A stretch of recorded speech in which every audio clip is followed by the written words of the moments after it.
I had a casual meeting with Dr. Edward Teller while working at Los Alamos National Laboratory in New Mexico. He referred me, after several years, to a job out in the New Mexico desert, a place known as S4 near Area 51, where many top-secret government projects had their home base, essentially. Edward Teller is the director of the program, and I think someone approved by Ed Teller, someone suggested by him, I think that carries enough weight in itself. I had a fascination with small jet engines.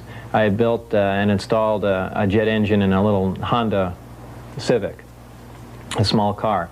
It made the front page in the local Los Alamos paper, The Monitor. Coincidentally, and in fact on the back of that front page, Ed Teller was giving a lecture on SDI, and I believe that was June 1982 at Los Alamos. As I was walking up to the lecture hall, I wanted to hear what Ed Teller had to say. As I was walking up to the lecture hall, I got there relatively early, thinking there would be a fairly large turnout, and as it turned out, there wasn't. I got there about an hour and a half early, and Ed Teller is sitting outside, and he had just bought a paper out of the paper machine, and he was reading the front page, and I thought, well, what an opportunity to introduce myself. I can say, well, I'm the guy you're reading about, I always wanted to meet you, so on and so forth. Just to get into some small talk. We talked for a little bit. He seemed interested in some things I had to say, and really just wanted to hear his viewpoints on certain things, and we had a cup of coffee together and a donut down at the cafeteria. That was the extent of our meeting. After that, I heard his lecture, and later, after I had moved to Las Vegas, when I decided to get back into the scientific field and sent out resumes to many other laboratories around the country, also any government research organizations, I did shoot a resume to Ed Teller, too. He called right after receiving it and said, I had directed your resume to someone in Nevada. It's a highly classified project, and they'll be requesting an interview. Within 20 minutes, the phone rang. That was the request for the interview. So obviously, Ed Teller gave it more than a nudge. It was more like a directive that this person will be interviewed for this particular job, and that's the bottom line. So yeah, he did get me into the program. While working at Los Alamos National Lab in 1982, the local newspaper did a front-page story on a jet car I had built. Coincidentally, Dr. Teller was giving a speech in Los Alamos that same day. We met and had a short chat about the jet car, and I later listened to his speech. I never met Dr. Teller again, but in 1988, when I decided to re-enter the scientific community, I sent him a resume and inquired about a job. Dr. Teller responded by telephone and told me that he was no longer active, but just functioned in a consultant capacity. He gave me the name of a contact to call in Las Vegas. I made that call, and things progressed from there until I got into the program. I never got a chance to ask Dr. Teller if he remembered me from Los Alamos, so I don't know if that was a factor or not. If you use nuclear fuel, and not that possible, nuclear fuel is feasible, but whether these very great velocities are feasible, which are interesting if you ever want to get there but start, that is an important question. And that's about all I can say. All I have time to say. And what specifically the fuel will be, I think it might be fission, more probably fusion. And it would absolutely. Is there any other nuclear reaction besides fission and fusion that you know of? No. Is there anything such? Look, please, you try to explore the things about which I only will have to tell you it is not interesting, it's a waste of time. Above plutonium or uranium. It is, in my opinion, not interesting. I don't intend to answer it. If you ask me that question on camera, I will shut up. I will sit silent. You're not going to get an answer out of me on that. Okay. And if I ask you on camera if you know Bob Lazar, can you just say no? I will sit silently. He was only hired by these Atomic Energy Commission people to do some back engineering because of his engineering expertise. others later, Huff and John Lear, went to where Bob Lazar lived in Los Alamos, and they got pictures of his house. They got a telephone book with his address at that house in it and his telephone number. They even found a picture in the newspaper of him showing his home-built jet car. So that made Edward Teller the liar in the whole deal. He knew Bob Lazar. What else do you know about Ed Teller in connection with Area 51, Groom Lake, and S4? Well, Edward Teller was the head of the Atomic Energy Commission and was therefore the overall head of all of the Groom Lake operations, S4 and Area 51. All of them had Edward Teller, for instance, one time, who was the head of all of the Atomic Energy Commission facilities, which included Area 51 and Los Alamos and all the big, most secret facilities this country has. He said he told them he didn't know anything about UFOs. At the same time, we know that a few years before that, in 1968, he held a conference in his center facilities there at Los Alamos for 18 people, a progress review conference, to find out why we hadn't solved the technical problems on an operational UFO that we had recovered. And one of the alien occupants of that UFO was sitting across the table from my friend Bill Uhouse, an engineer, a simulator engineer there, who was working with the alien on trying to bridge the technology between their technology and ours. And from 54 to 68, they hadn't succeeded in making any real significant progress. And this is what the meeting was all about. Why aren't we able to do this? And the alien indicated that their technology requires a certain amount of mental input that we have never learned to impart. So maybe it has to do with a certain type of brainwave activity, and you have to be in a certain brainwave pattern too that we Right. are not familiar with. And here's the same guy sitting at the head of the table with all of his scientists around there. Years later, is lecturing in Dallas for MUFON and says he doesn't know anything about UFOs. And Ed Teller, isn't he also the one who Bob Lazar claimed hired him to work at Area 51 and S4? On crashed UFOs. Right. But he doesn't know a thing. Said he didn't know anything about UFOs. And was Edward Teller involved in the program as far back as the initial beginnings of Project Red Light? He had to be. He was there during he took over after the atomic bomb project was finished and we began manufacturing bombs in quantity. He was still the head of the Atomic Energy Commission, had the most secure facilities in the whole United States. So that's why the crashed UFOs were taken to Atomic Energy Commission property, where they had super secret, secure facilities. The only other place that housed a lot of this stuff that was being recovered was the White Sands Missile Test Range, which was equally secure in the mountains behind our White Sands desert.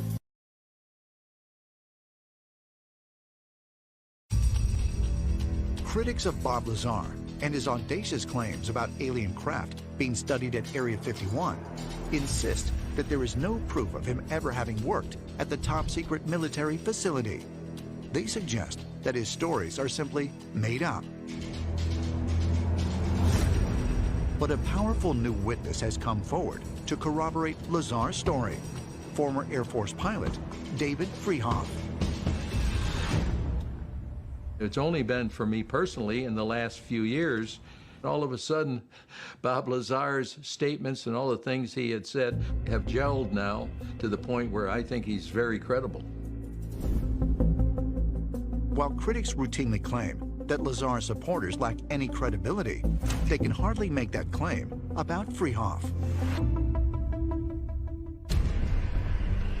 Beale Air Force Base, 1967. U.S. Air Force Captain David Freehoff joins an elite group of pilots flying America's most sophisticated spy plane, the SR-71. I was an SR-71 pilot for 4.5 years. The aircraft, as far as performance went, it was an hour from coast to coast. It would warp your mind with that kind of performance. And you just felt so proud that you had an opportunity to fly that airplane and to be a part of that unit and those people. It was family. No one is surprised when the military assigns such an elite pilot to duties at America's most top-secret Air Force base. I worked at Area 51 for 6 years, from 1979 till 1985. You had to have a special clearance, a top-secret SBI, Special Background Investigation. Fortunately, I had gotten that while I was flying the SR, so it was an easy transition for me to move from the SR-71 and my clearances and all over into Area 51. Along with his colleagues, Freehoff commuted each day from McCarran Airport in Las Vegas to Area 51 using a mysterious government carrier named Janet Airlines. One of the great stories about Area 51 comes from engineer T.D. Barnes. Here's what he said. If there are UFOs being reverse engineered at this base, I wouldn't know about it because you flew out in an airline, Janet Airlines, and the windows were blacked out, so you didn't know where you were going. Freehoff noticed that on his daily commutes, a select group of scientists and military personnel also boarded the Janet 737 in Las Vegas. When the plane landed at Area 51, this group boarded a bus and headed to an even more secretive facility codenamed Site 4, or S4. When I was there, we knew about S4, but we didn't know what they did. All we knew is there were certain people that got on the 737 in the morning, and we got to Area 51, they would take and go off in a different direction in a bus, and then we went on to the north, going up towards the hangars. Freehoff never knew exactly what was going on at Site 4 during his time at Area 51. But when he heard Bob Lazar's story years later, he found that Lazar's description of flying to Area 51 on a Janet 737 and traveling to S4 rang true in every detail. When I heard Bob Lazar describe getting on the 737 and fly to Area 51 and get off and go through the terminal and go to S4, and everything he talked about and the way he put it, he sounded totally believable to me. Critics contend that no actual eyewitnesses have ever come forward to confirm that Lazar worked at Area 51, much less at Site 4. But Freehoff claims otherwise. I know people that had worked for me that after I left there, they had seen Bob Lazar there, and they admitted that to me recently. I know that his critics piled on because obviously they did not want the word to come out that there were in fact UFOs in our possession, and that he was revealing a capability to perhaps our enemies that we in fact were alien technologies.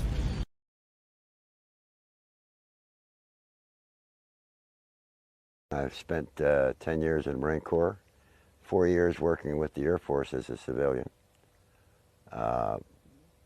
doing experimental testing on aircraft. Since my Marine Corps days, I was a pilot in the service and a fighter pilot, and fought in World War II after the latter part of World War II and the Korean War conflict. I was at the and went up as far as the Yalu River.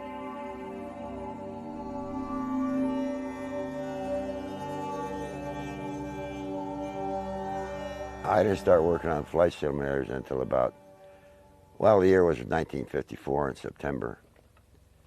And, well, a little later than that, let me go back a little bit. After I got out of the Marine Corps, I took a job with the Air Force at Wright-Patterson, doing experimental flight testing on various different modifications and tech orders that they had incorporated into aircraft, various different aircraft, F-89, back then the B-47, F-102, and those aircraft. While I was at Wright-Patterson, of course, I was approached by an individual that and I'm not going to mention his name, to determine if I wanted to work in an area on just new creative things, okay? And apparently that was the flying disc simulator. What they had done, they had selected several of us, and they reassigned me to Link Aviation, which was a simulator manufacturer. At that time, they were building what they call the C-11B and F-102 simulator, B-47 simulator, and so forth. And they wanted us to get the experience before we actually started work on the flying disc simulator, which I spent 30-some years working on. So they had flying disc simulators. To your knowledge, when was the earliest they had them in operation? I don't think any went into operation until the late or early 60s, around 62 or 63. As I watched, the reason why I'm saying this is because the simulator wasn't actually functional until around 1958, where the simulator was actually operable. The simulator that they used, or the craft that they used to build, which is a 30-meter one, was the one that crashed in Arizona, Kingman, Arizona, back in 53 or 52. I think it was 53. That's the one they used. That's the first one that they took out to the test site. It was a controlled craft, you know, that the aliens wanted to present to our government, or the USA. It landed about 15 miles from, which used to be an Army air base, which is now a defunct Army base. I forget, I can't recall the name of it. But that particular craft, there were some problems with, number one, getting it on the flatbed to take it up to Area 51. They couldn't get it across the dam because of the road. It had to be barged across the Colorado River at the time, and then taken up to where people go now, up 93, out to Area 51, which was just being really constructed at the time, and taken down those dirt roads and out to that particular area of the test site. There were 4 aliens aboard that thing, and those aliens went to Los Alamos for basically, it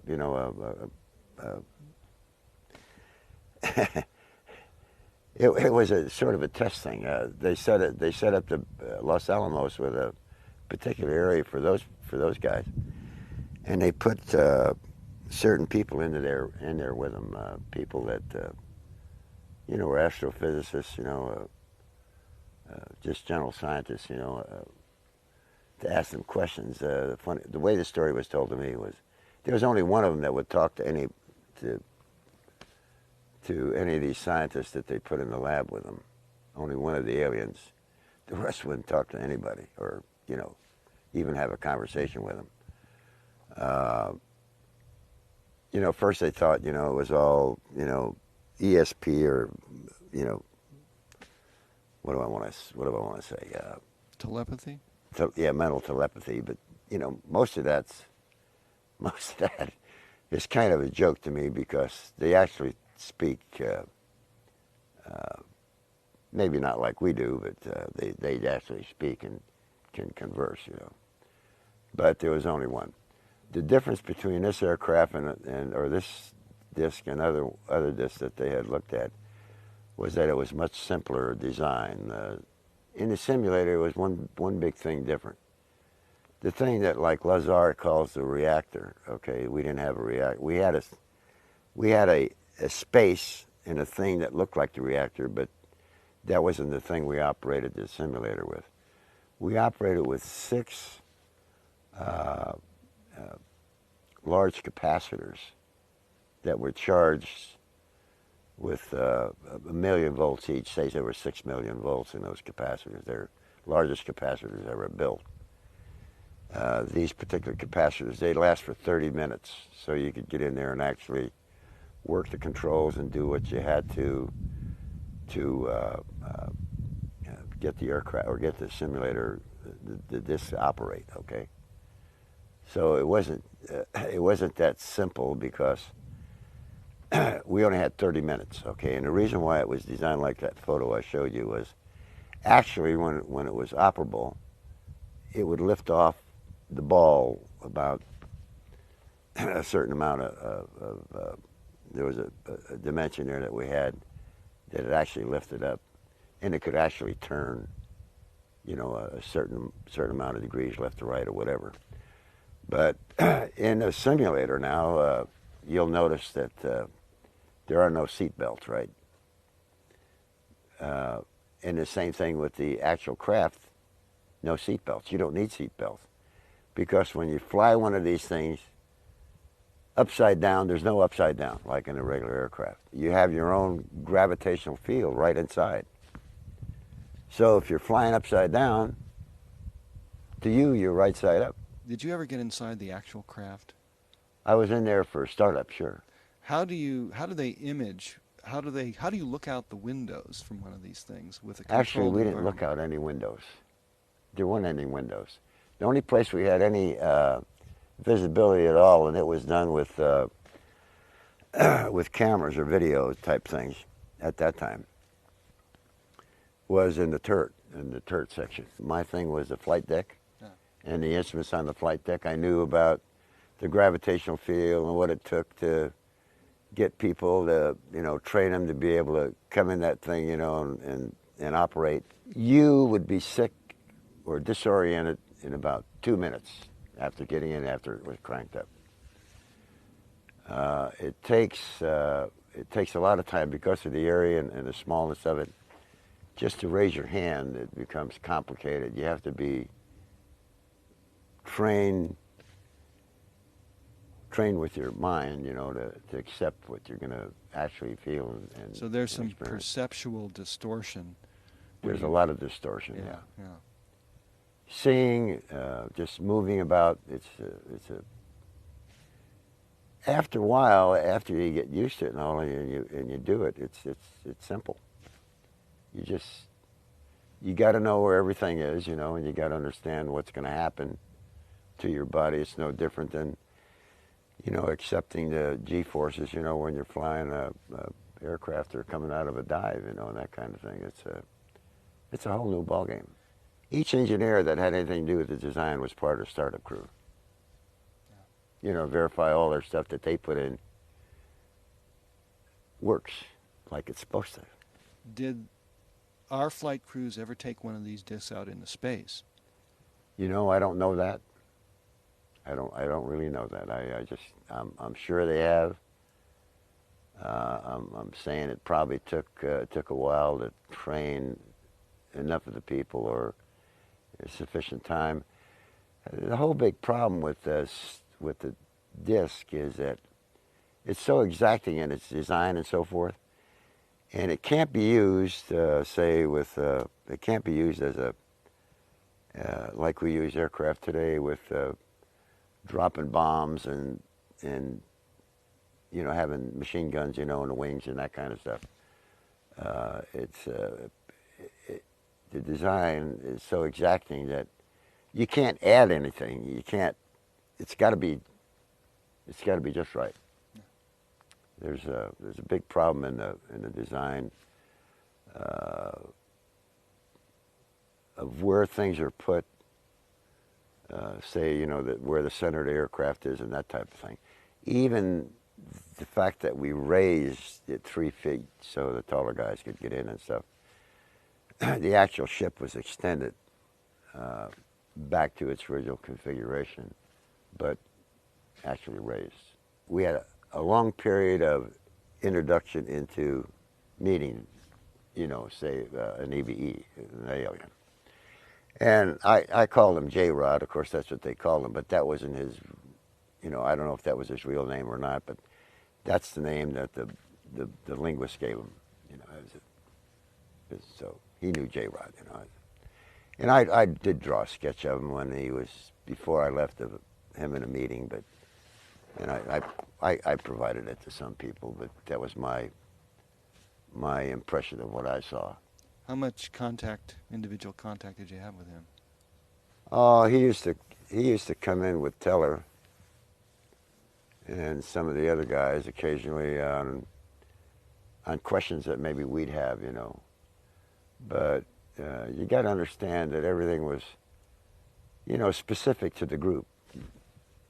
If it wasn't specific to the group, you couldn't talk about it. Mm-hmm. You know, so need to know.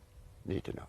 Yeah. And you know, and he would talk, but he'd sound just like, if you spoke, he'd sound like you. You know, he's like one of the, you know, a parrot, you know, but he'd try and answer your question, you know. A lot of times you'd have a hard time understanding, you know, because if you didn't put it on paper and explain yourself, half the time he couldn't give you a good answer. When you said there was a long build-up to actually meeting this person, what was the preparation like before you actually had a chance to have personal contact? Well, the preparation was, you know, basically going through, first of all, I went through all of the different nationalities in the world, right? Just, you know, these, whatever, you know. Human nationalities. Yeah, human nationalities, you know. Then they got into going into other forms of life, you know, even down to, you know, animals and that type of thing. And the fact that, you know, this J-Rod had, his skin was pinkish, but a little bit rough, you know, and that kind of stuff. Not, you know, not horrible looking, you know, or to me, he didn't look horrible looking. Some of the guys, you know, that was in the particular groups that I was in, they never even made it, you know, as far as I was concerned. You know, when they gave you the psychological question, you know, I just answered them the way I felt, and I had no problem, you know. And that's what they wanted to know. You know, if you'd become, like, you know, hey, here's an alien, he's from here, and I don't know what, you know, one of those kind of things, you know. But it never bothered me, you know, it didn't amount to much. So do you know what kind of scientific advice he would give the crew that was building or back engineering these? Basically, it was only engineering advice or science advice. You know, say for example, I performed the calculation, and there's I spoke of a book that, it's not a book, it's a big assembly of various different divisions of on gravitational technology, okay? And the key element in there, all the information wasn't there, because even our guys, our people that were the top mathematicians and stuff, couldn't figure some of this stuff out.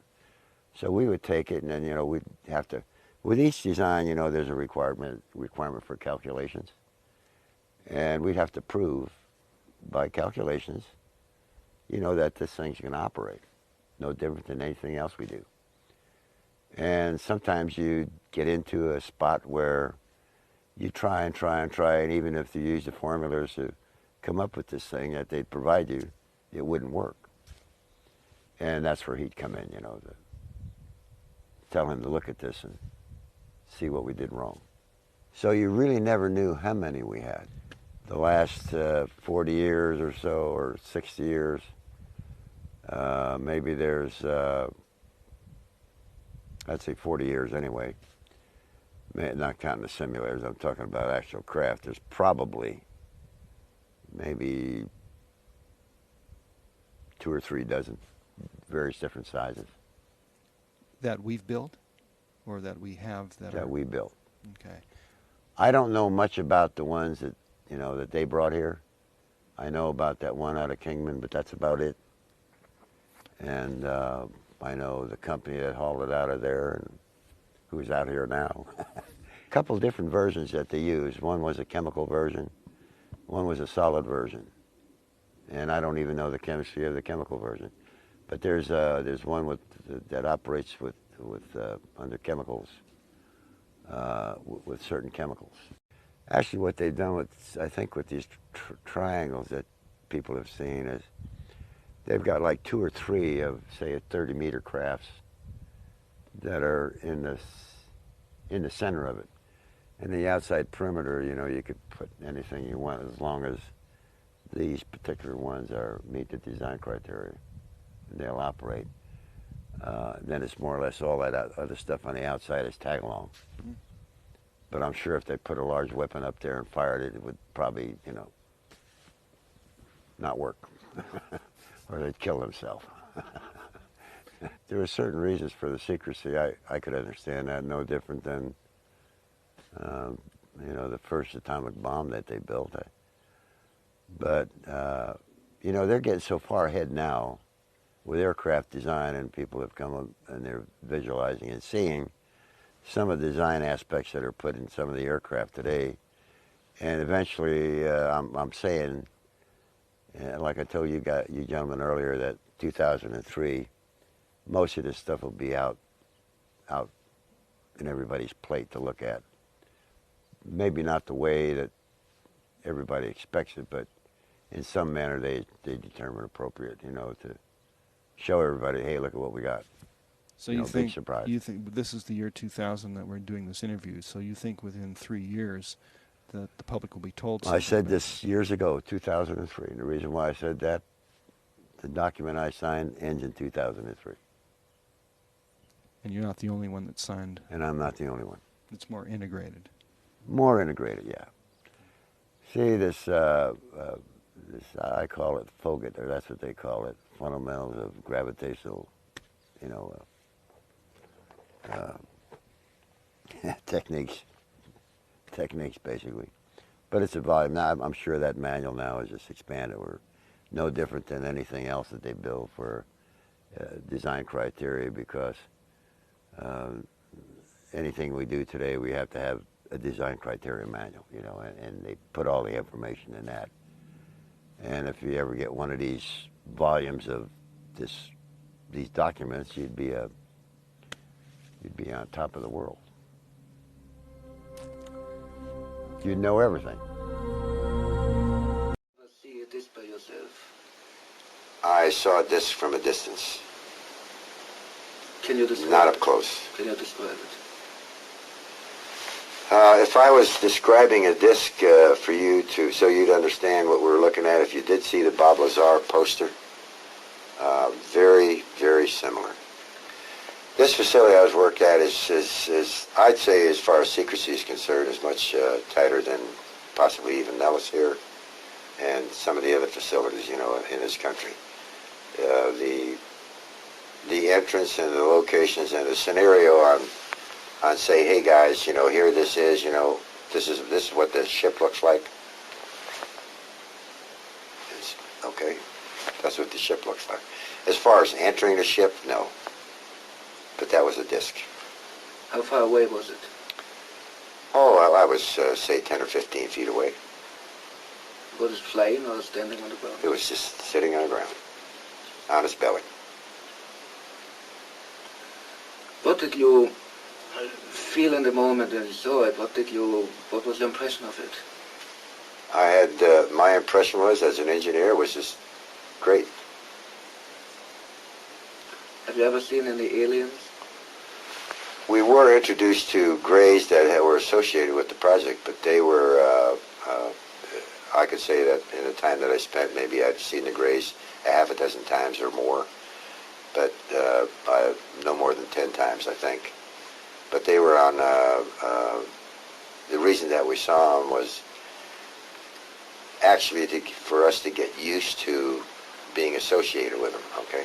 It's no different than, say, going to Africa and seeing a bunch of pygmies and, you know, looking at those people for a while, and then, you know, this is a little different than that, but it's the same situation where you're seeing something that's a little bit different than us sitting in this room, you know, talking right now, with their features and their makeup and that kind of thing. The materials that we picked up weighed anything. Looked like it was weightless. You couldn't feel that you had anything in your hands. I found one piece of metal, what looked like metal anyway. It was not flexible, but it was as thin as a foil in a pack of cigarettes. It was that thin. One of my boys told me, he said, there's something unusual here. He said, I tried to make a dent in this metal. He said, you can't bend it. You can't make a mark on it. He says, I took a sledgehammer and whammed it. I put it on the ground and whammed it. The sledgehammer bounced off of it. He told me not to say anything. He says, I'll handle it from now on. And that's exactly what he did. When he came out, he said, he told the press that was there, he said, that was nothing but a weather balloon, crashed weather balloon. It was definitely not a weather balloon. And it was an aircraft. So what it could have been, I wouldn't know. I still don't know. They took pictures, of course. They had a whole flock of microphones there. They wanted me they wanted some comments from me, but I wasn't at liberty to do that. So all I could do is keep my mouth shut. And General Ramey is the one who discussed, told the newspapers, I mean the newsmen, what it was and to forget about it. It was nothing more than a weather observation balloon. Of course, which we both knew differently. We left Roswell perhaps around 3:30 or 4 o'clock in the afternoon. As you can see, it's flat. It is very difficult. In fact, with just verbal directions, we never would have found it. We had to follow the rancher out there. The following morning, we went out to the site where the crash was. And what I saw, I couldn't believe there was so much of it. It was scattered over such a vast area. So we proceeded to pick up as much of the debris as we could, loaded in the wagon. We filled that up. It took us a good part of the day to do that, because there's such small fragments that we had to do a lot of picking. We found a piece of metal about a 1.5 to 2 feet wide and about 2 or 3 feet long. Felt like you had nothing in your hands. It wasn't any thicker than the foil out of a pack of cigarettes. But the thing about that got me is that you couldn't even bend it, you couldn't dent it. Even with a sledgehammer would bounce off of it. So I knew that I had never seen anything like that before. And as of now, I don't know what it was. It was not anything from this earth that I'm quite sure of. Because being an intelligence officer, I was familiar with just about all materials used in aircraft and in our air travel. This was nothing like that. It could not be. It could not have been. We know, we can safely say that, yes, there were some captured craft from 1945, or 47 was it? In Roswell, New Mexico, and yeah, they were real. And yes, we really did get some technology from them. And yes, we really did put it to work. And we can thank people in the United States Army to have the foresight to put these into industry for the benefit of the people of the world. I know this to be a fact. We put it to use, but it took us a long time to figure out what it was, and then figure out how we can use it, and then what to use it for. And are those products useful for humanity? I didn't see the craft, nor did I see the bodies, but I certainly know some of the people that did. And of course, they're much, they're passed on now from their earthly bodies, but there was no question that there are people or beings from outside the planet that have lived here for a long time. And it isn't just something new that's been happening in the last couple of years. There's been NATO research conducted, joint research, joint meaning many different countries, and this it's been documented as to who those races are and their population at that time, and this was back in the early 60s. This is when I know that some of the technologies that came out of the Roswell incident, the technologies meaning that which came with the extraterrestrial craft. It took a while to figure out how they worked before we knew what to make from it, and then how to get it into industry. How can it benefit the people? And maybe they had color-coded what we would call fiber optics today that could bend light and it could guide light to one data location to another data location. Well, guess what? We've been talking about it for 6 years. We have that type of technology now. The guidance mechanism were nothing. There was no yoke, there was no wheel, there was a console, very colorful, and they used their hands.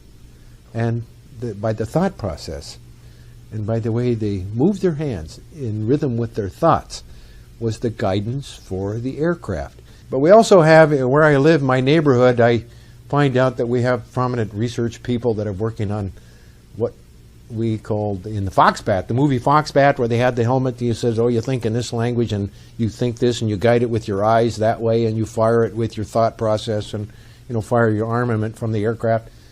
That's very real. It wasn't perfected to the point that the movie made it perfected, but my gosh, since that time, I think they have come pretty close. I'd like to add too that I feel that I'm not positive, but I think it would. Some of this technology came from crafts of other crashes. Okay, not just. There's a lot made of Roswell. Morning, ladies and gentlemen. My name's Clifford Stone. I was a Sergeant First Class, United States Army. I had a secret clearance with nuclear surety. I could get the clearance that I needed to do whatever it was that was necessary for me to do at the time on special operations when I was called in on those. What I'm referring to here is that I was involved in situations where we actually did recoveries of crashed saucers, for lack of a better term, debris thereof. There were bodies that were involved with some of these crashes, also some were alive. While we were doing all this, we were telling the American public there was nothing to it. We were telling the world there was nothing to it.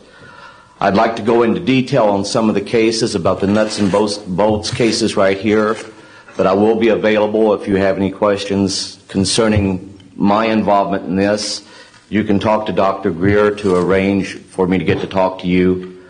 But the whole situation is, we've set back, we've told the American people that there's no such thing as UFOs.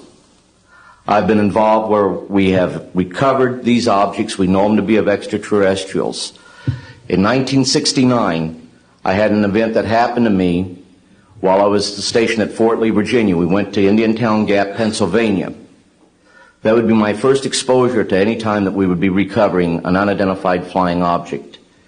When we went there, we already had people that was already in the facility. We were a backup team, which was supposed to be NBC because there was supposed to be some nuclear materials that was on board this craft.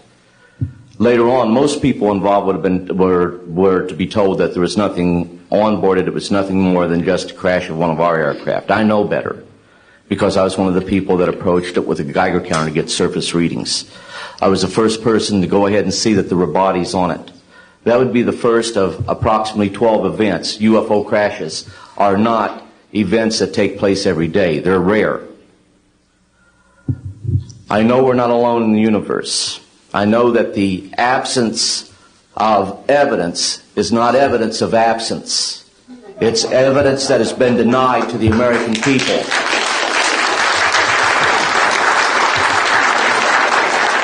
I stand before you today in my almighty God, and I tell you this. If Congress calls me in and says, will you testify in detail what you know, I stand here today prepared and ready to do just that. Governments must never lie to the people for no reason. Thank you. So I think my question is actually to Clifford Stone. You said that you had seen aliens on a craft that had crashed. I wondered if you could describe what they looked like. I could, but it would probably take a whole lot of time. The reason I state that, when I got out in 1989, we had cataloged 57 different species. You have individuals that look very much like you and myself that could walk among us and you wouldn't even notice the difference, except for some of the things that they might be able to go ahead, even in a dark room, and touch an object and go ahead and identify what color that object might be. They would have a heightened sense of smell, sight, hearing. The situation is that you have various types of what we normally call grays. We didn't call them grays in the military, but you had at least 3 types of the grays. You had some that were much taller than we were. The unique thing that I'd like to point out for the most part is that the entities that we did catalog were in fact humanoid. Now this created a situation where the scientific community was trying to figure out why that would be the case, because you would expect that if life evolved on other planets, that they would take on some type of other being, so to speak, not necessarily look humanoid or be bipedal such as we are. But apparently we got quite a few of the species out there that are humanoid in appearance, and that creates a question that yet has to be answered by science. Yes, and as I call on you, please state the news agency that you were with. Yes, ma'am. Deanne Divis with United Press International. A truckload of forestry workers were making their way home when they saw something strange to one side of the road, and one of them, Travis Walton, got out to take a closer look. As he got nearer, something happened that made his companions panic.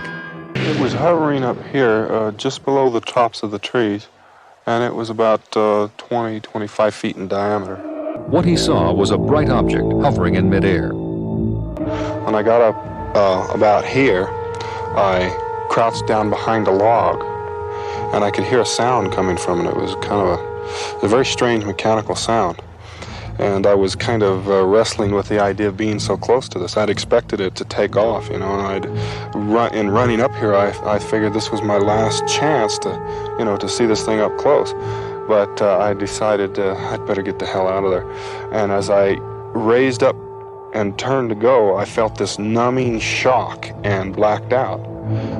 The guys in the truck said they saw this brilliant beam come out of the bottom of the craft and hit me in the head and the chest and knocked me flying through the air. I didn't regain consciousness very quickly. I was very groggy and in a lot of pain. But when I could finally focus my eyes, I saw these creatures standing over me, which just flipped me out immediately. I was pretty hysterical. I was screaming all kinds of things at them, and they started towards me, and I grabbed a thing off of the table there and lashed out at them, and they stopped. They just kind of put their hands out like that at me, and then they just turned around and left the room. I went into another room, and as I was looking for a way out, another being came in, and this was a very human-appearing person. He led me out of this craft, which appeared to be parked inside of a larger building or a larger craft. He just took me right out of there, down a hallway to a room where there were some other people who looked like him. They put this mask over my face. It was kind of like an oxygen mask thing. There was no hose connected to it. They put it over my face, and that was the last thing I knew. I just blacked out. Travis Walton says that the incident ended 4 days later when he found himself lying at the side of a road not far away. You know, we're dealing with intelligences, guys. That could be a million years ahead of us in terms of technology. Disclosure cannot happen right now because people aren't ready. And there is no way to lift up Pandora's box just a little bit. Yeah. Because once you crack Pandora's box, all hell breaks loose. You can't tell just a little bit of the story, because if you start telling even a little bit, you're going to have a time bomb on your hands, because everybody is going to want to know more. The extraterrestrial reality, as I have said, and will continue to say till the day I die, is the greatest story in human history. And it must be told. Eventually it will be told. But I don't anticipate living to see it. I have often thought that it may take another 50 years. When I first began, I had no idea what I was getting into. I learned years and years ago that this was real, that the government knew it was real, and the government was sitting on top of it. But when I was in the infantry, or in the military, I was at Shape Headquarters in Paris. I had a cosmic top secret clearance. I couldn't talk about it. I simply dedicated my life to finding out what it was really all about. When I left the military, we knew of 4 different groups, and one of those groups looked exactly like we do. They were all humanoid, but one was literally, totally human. I got so damn sick and tired of arguing with skeptics who have never bothered to do their homework. These guys are still living in the 19th century, many of them. And it's like I mentioned to you before, I think a lot of it is that there's a deep-seated fear that if this is really true, what's that going to mean to my view of the world? Well, it's going to mean your view of the world is going to collapse around your damn ears. Right. The skeptics say, you can't keep secrets. The government can't keep... Well, the hell they can't. They have done it from the beginning. How do you tell people that JFK, poor guy, was bumped off as a result of a conspiracy? It's easy to lie to the American people because they really don't do their homework. As long as you keep them entertained, they're happy. It's part of the national security state, and it's based upon, frankly, I think, the reality of the extraterrestrial presence, which the government today will not even begin to admit, will not even begin to address, because as I jokingly told you before, if you open Pandora's box just a tiny bit, the lid's going to fly off, and then all hell, you know. And they don't want that. Because when that happens, when that reality impacts the average individual on this planet, not just the American people, but the whole human species on this planet, when that reality impacts them, nothing will ever be the same. It's impossible to address the reality of the extraterrestrial presence unless you've studied history. Because they have been with us for several thousands of years. And history is filled with it. It really isn't about so-called UFOs. It isn't about extraterrestrial presence on the planet. It's about us. That's the big secret. Who we are, how we came to be, and where we're going. That is the real essence of this whole thing. And so it is so vast and so earth-shaking in its implications that I now understand why the government can't release it. Not even a little bit, at least now. The human race has some growing up to do. And we're slow learners. Sadly enough, there's going to be a lot of lives lost and a lot of bloodshed before we finally get our act together. Property. This craft is at regular speed moving by that house, behind the power lines. It's a saucer-shaped craft with most of the propulsion system turned down low. Here is its half speed to give you a better idea of the view of this, the maneuverability. I had one astronaut on a MUFON lecture a couple months ago in Orange County ask me a question, a shuttle pilot, why do they move what we call erratically? And I mentioned to him the fact that aerodynamics doesn't apply to them the same way. This is a picture of a newer type of craft. The bell-shaped craft is a very old historical craft that they came with for reasons to remind us in our historical record. But this particular lenticular craft is capable of interplanetary travel without the carrier craft. This is taken in Wisconsin. And if this craft's maneuverability for both towards you and then moving backwards and then sideways, dipping, these type of films astounded the military. Still some of the best in civilian hands. Completely different place, completely different environment. This is half speed. These craft can range anywhere from the smallest of about 33 feet, the largest of the bell-shaped probably about 120 feet. The cigar-shaped craft from about 1,000 feet is their smallest to about 20 miles. This is theirs. There's a difference between ours. We'll discuss that. This is taken in Boston.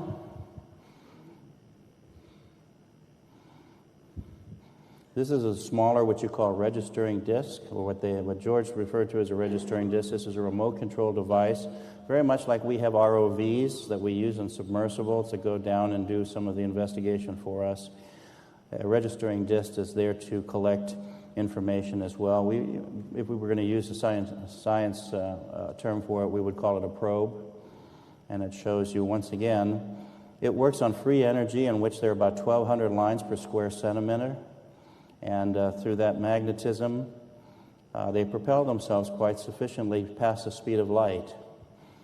And George made that claim that they could go as fast as the speed of magnetism, which is twice the speed of light. And everybody said, well, that's impossible. According to Einstein, you can't do that. And if we're well read, we know about 6 months ago we actually admitted to the fact that acceleration past the speed of light is attainable. In fact, we've simulated it. So over the many decades, the information that was given to George about space, its conditions, all have come full circle to be validated. And he's probably the only one I know that has given such a plethora of information that was really sought out and has provided true interaction at all levels. This is in Silver Springs. And what you're going to see here is that in later footage, prior to the larger craft coming down, the registering disc comes down here between the trees and measures the distance.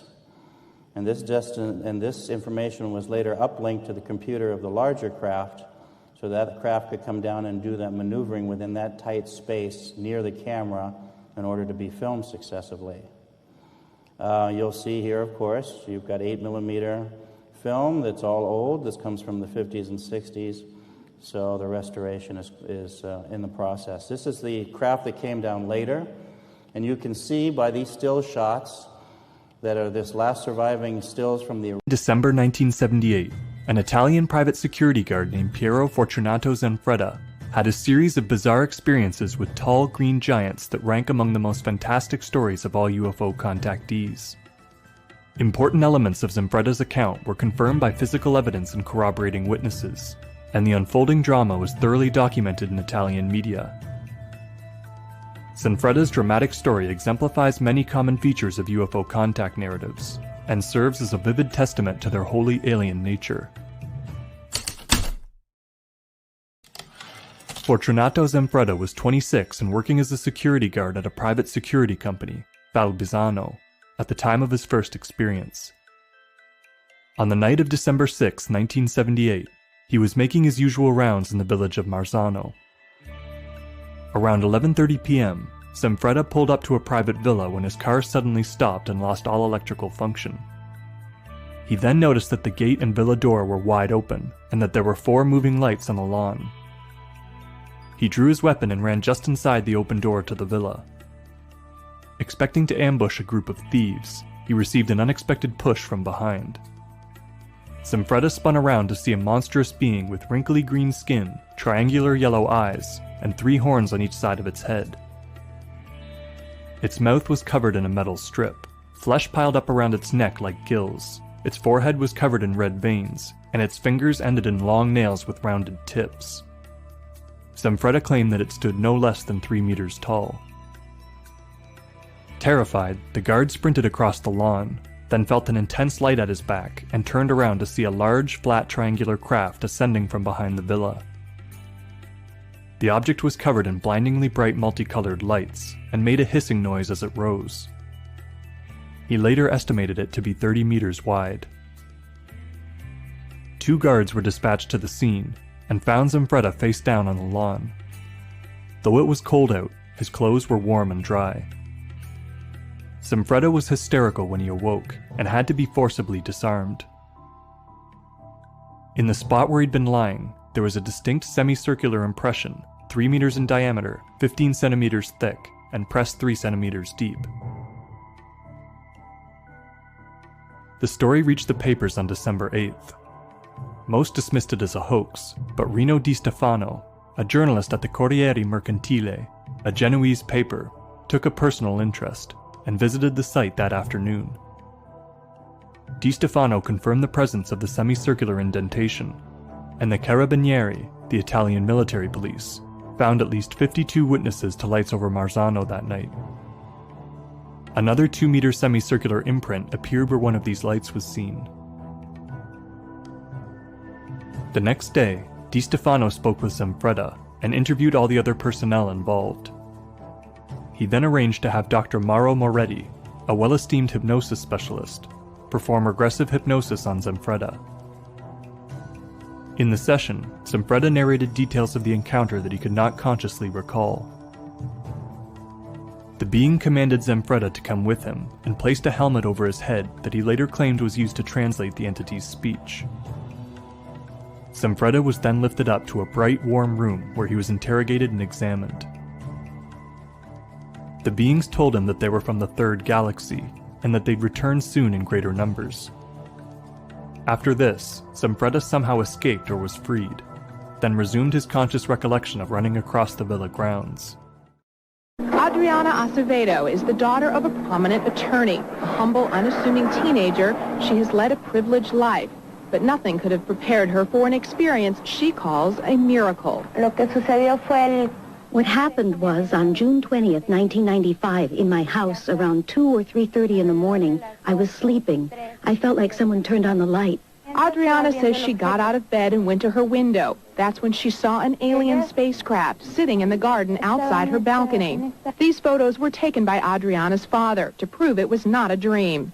It was a big metallic object with a little pulsating light. Adriana says the ship was filled with beings that resembled humans.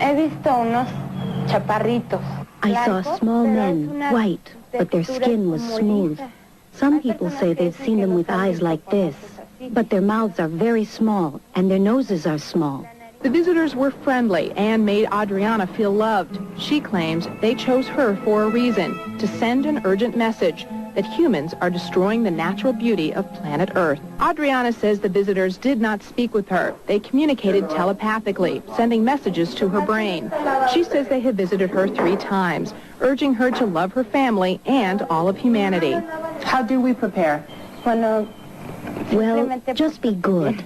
Adriana is not the only teenager who claims to have made contact with alien beings. This is the village of Atlamayaya. It's a small, poor village, but it's rich in UFO sightings. One shepherd boy we found here lives with his family in a house with crumbling walls and no roof.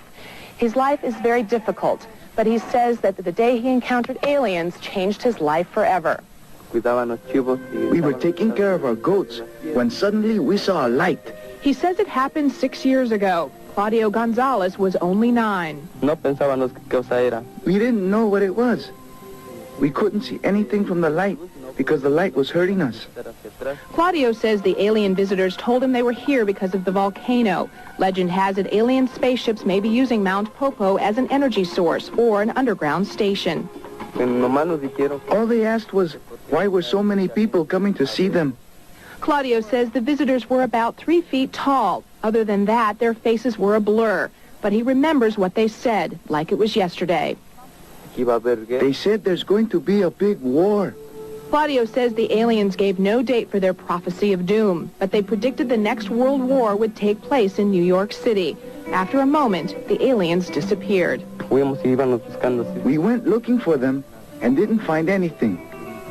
They floated away. That was the only time Claudio says he ever made contact with alien visitors. To this day, Claudio does not know why he was chosen. I don't know why. I was just there.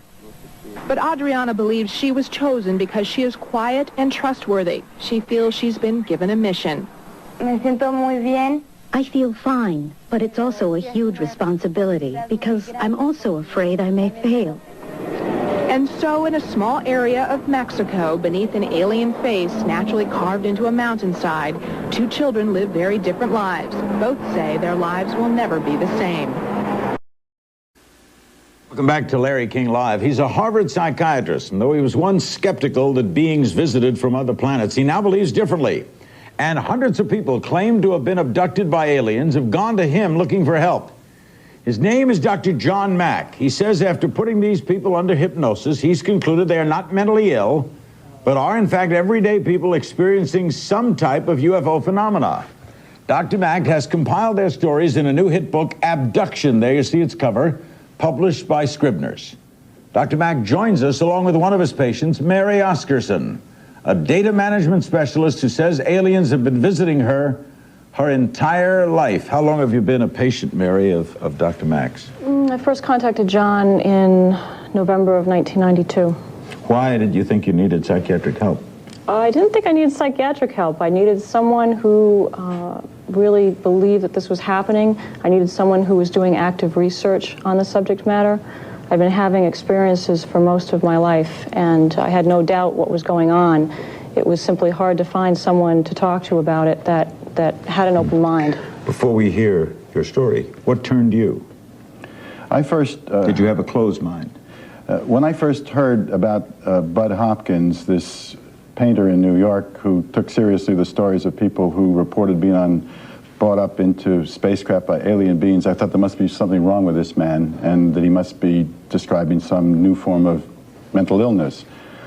But then when I went to visit him and heard the stories that he was telling me, began to see the people myself, and now have worked with approximately 90 people who have had these experiences, what is extraordinary about it is the consistency of the stories among people who are of sound mind, who come forth very reluctantly, as Mary has, who doubt their own stories, who describe what they've gone through with great emotion. Are you saying then, Doctor, that it happened to them, or that they firmly believe it happened to them? Again, the whole thing has made me re-examine all of these notions of happen, didn't happen. For them, it is completely real, and it is not the product of mental illness. Now, whether it happened altogether in this reality, I don't know. But it shows up in their world. They're seen to be missing by witnesses at the time, so something is occurring that is entering our world. It's been happening to you a long time. Can you give us a typical happening? What happened to you? Well, it's never a typical happening. When was the last one? The last one was April 11th. This year? That's correct. What happened? Well, I had a visit from several beings, and there were also several humans present at the time. Now, these beings came through the door? Very often, no, they don't come through the door. Very often, with my experiences, they literally materialize in front of my eyes. You don't see spaceships? I have been inside of ships. I never get to see them from the outside. I'm always on the inside. How do you get in? Usually, I am transported through a window.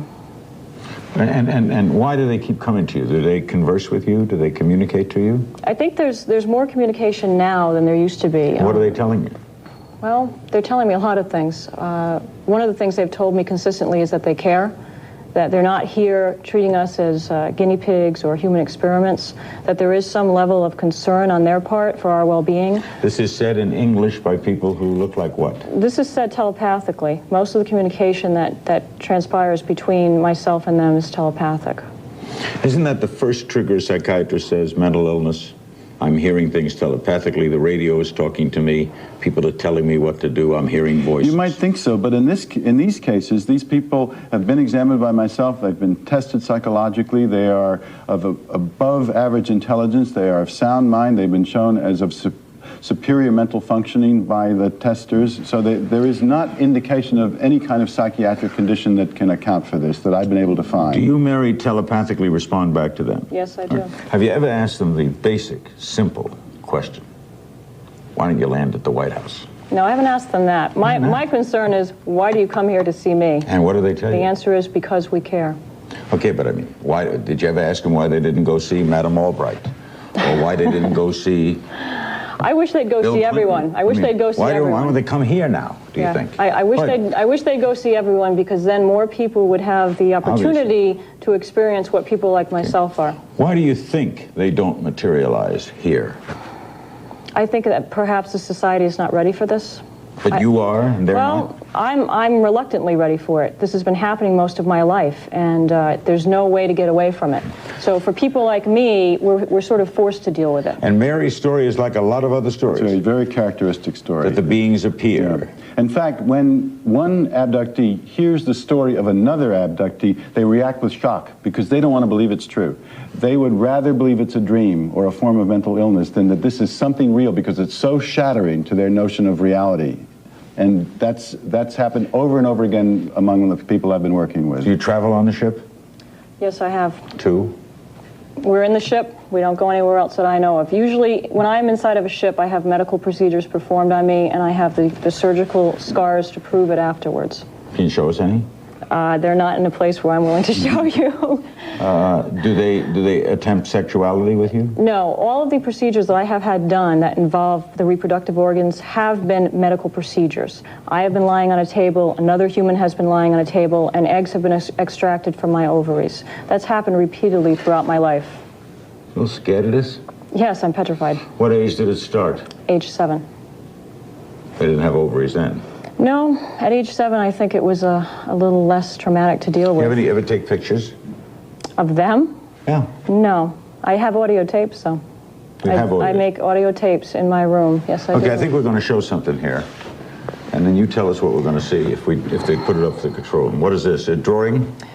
Basically, I've been doing some surrealistic drawings just to help myself come to grips with what's happening to me. And I do different paintings of different beings. I use a lot of very bright colors.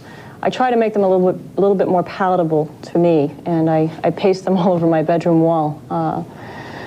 It's sort of right. It's sort of my way of acknowledging what's happening to me. I spent the bulk of my life running away from it, the bulk of my life hiding it from everyone, Larry. And I think now's the time to sort of come out about this. And the artwork is my way of expressing something that's been really buried deeply for a long time. What's that on the side? The symbols, I have no idea what they are. They drew them? No. Or you drew them, but you don't know why you drew them? I don't know why I've drawn them, no. But I think they're very important. What does it all mean, Dr. Mack?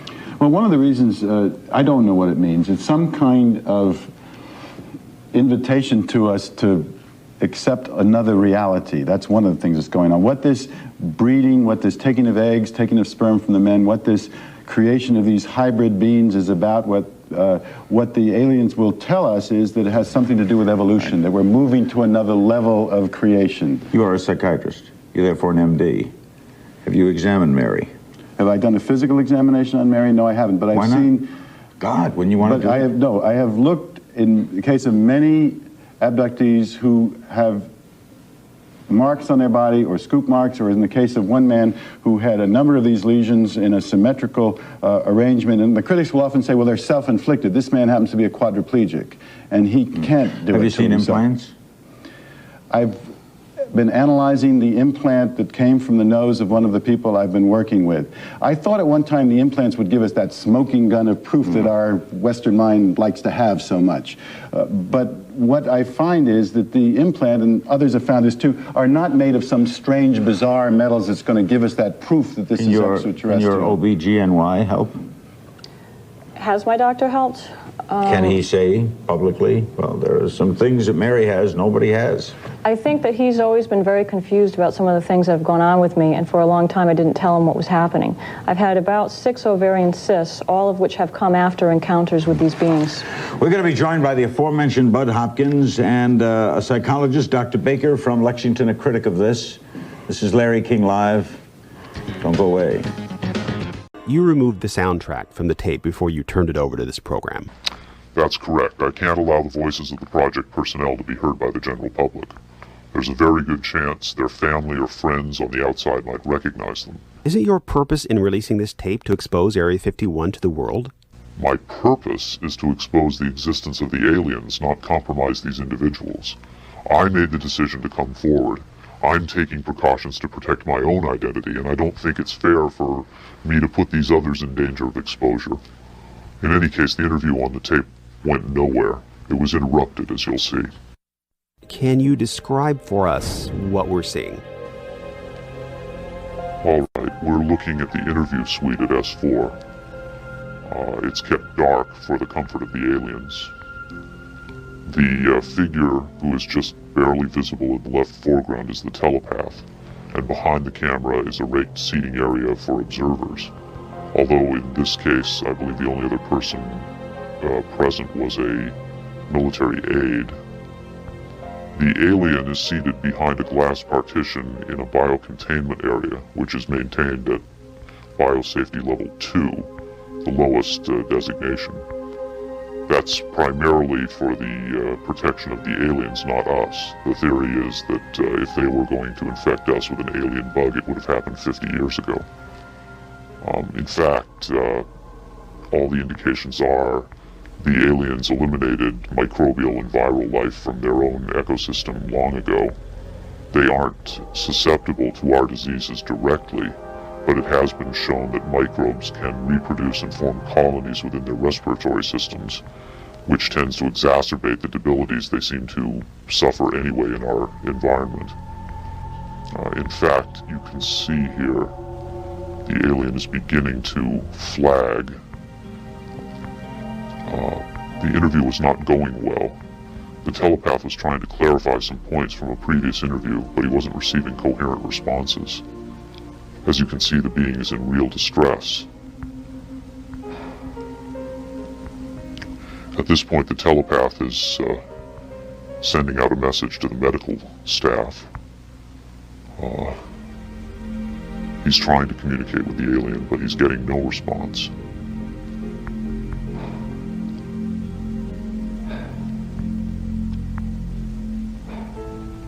There's very little he can do. There's no direct connection between his space and the biocontainment area. That's the aides stepping in on the right. The medical staff should be there by now. They're slow in responding. There they are. I have to say the medical personnel at S4 are less than first rate. They tend to be selected for their willingness to keep secrets rather than their medical competence. By the way, he's not shining that light into the eyes. It looks that way, but in fact he's checking for hemorrhaging around the eye sockets and in the nasal cavity. I'm sorry. It's very hard for me to watch this.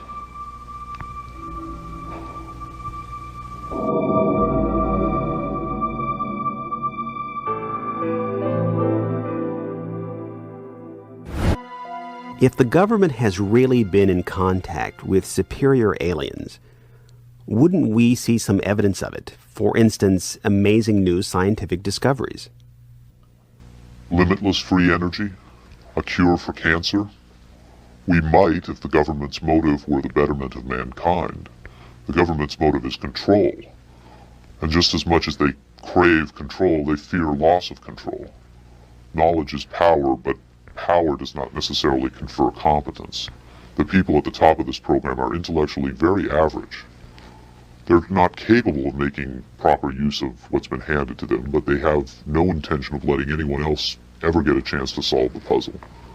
And let's not forget there's also the real possibility that the government is being manipulated by the extraterrestrials for their own purposes. You could have released this tape to the news media, but you insisted on being paid for it. Doesn't that cast doubt on your own motives? Yes, and I was aware of that going in, but that's a cross I'm prepared to bear. I find it disgusting that the most important event in human history is being kept secret simply because certain unimaginative officials have the power to do so.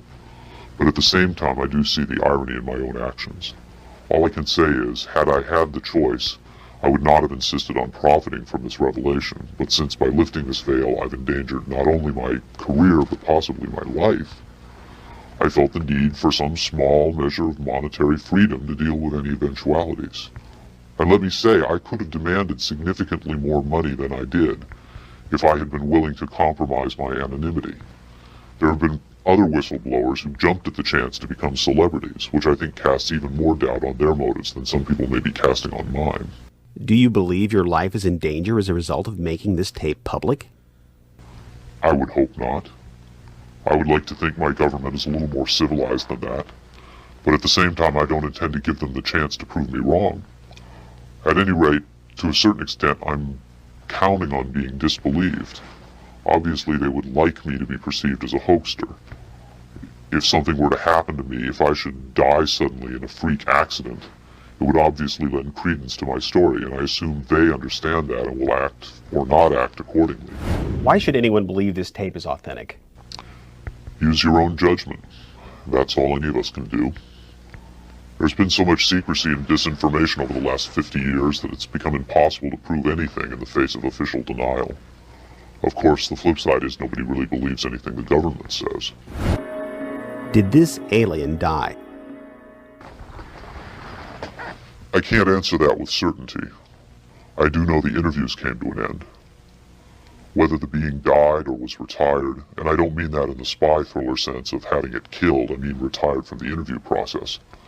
I just don't know. I'm fairly certain it didn't go home, at least not in the physical sense. But these beings, they don't seem to be very concerned about dying or avoiding death. Why do you think that is?